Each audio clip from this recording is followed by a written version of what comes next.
सिवान के पूर्व सांसद डॉक्टर मोहम्मद साबुद्दीन साहब जो है, उनकी जो पत्नी हिना साहब है, वो कह दिया कि हम निर्दलीय चुनाव लड़ेंगे। पार्टी में वो नहीं है। और देखा जाए कि जब एक समय था कि डॉक्टर मोहम्मद साबुद्दीन साहब एक आरजेडी का पिलर हुआ रहते थे उस समय। देखिए, वो तो समय और परिस्थिति के अनुसार कौन क्या बोलते हैं, इसका मैं क्या जवाब दूं। इसके लिए आदरणीय हमारे नेता ऑथराइज्ड हैं कि ये सारी चीज़ों पर निर्णय लेना और काम करना उनका काम है।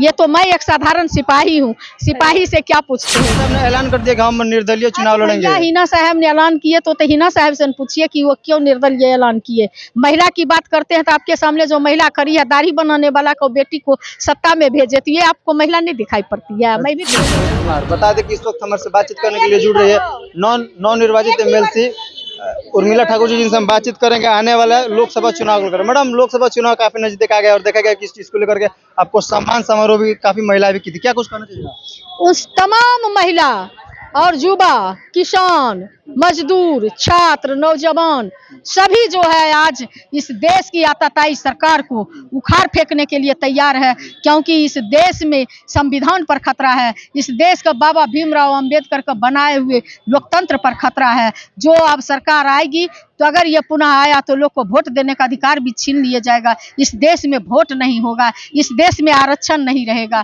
इसलिए आदरणीय बाबू लालू प्रसाद यादव जी के नेतृत्व में इंडिया गठबंधन की सरकार बनेगी और 25 में जो है तेजस्वी यादव जी बिहार के मुख्यमंत्री बनेंगे। एक सवाल ये रहेगा कि सिवान के पूर्व सांसद डॉक्टर मोहम्मद साबुद्दीन साहब जो है, उनकी जो पत्नी हिना साहब है, वो कह दिया कि हम निर्दलीय चुनाव लड़ेंगे। पार्टी में वो नहीं है। और देखा जाए कि जब एक समय था कि डॉक्टर मोहम्मद साबुद्दीन साहब एक आरजेडी का पिलर हुआ रहते थे उस समय।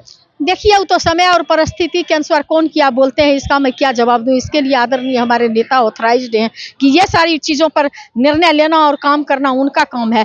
ये तो मैं एक साधारण सिपाही हूँ, सिपाही से क्या पूछते हैं इन लोगों। लेकिन मैडम, आपकी जो पार्टी महिलाओं की बात करती है, इसलिए हमें ये सवाल आपसे बनता है क्योंकि हिना साहब ने ऐलान कर दिया कि हम निर्दलीय चुनाव लड़ेंगे। हिना साहब ने ऐलान किए तो हिना साहब से पूछिए कि वो क्यों निर्दलीय ऐलान किए। महिला की बात करते हैं तो आपके सामने जो महिला खड़ी है, दाढ़ी बनाने वाला को बेटी को सत्ता में भेजे, तो ये आपको महिला नहीं दिखाई पड़ती है। मैं भी आपको बता दें कि ये नवनिर्वाचित एमएलसी उर्मिला ठाकुर थी, जिनका साफ तौर पर कहना है कि जो भी बात यानी जो हिना साहब है, यानी सिवान के पूर्व सांसद डॉक्टर मोहम्मद साबुद्दीन साहब की पत्नी हिना साहब, उनकी बातों को अगर कोई करेगा तो सिर्फ और सिर्फ लालू प्रसाद यादव ही करेंगे।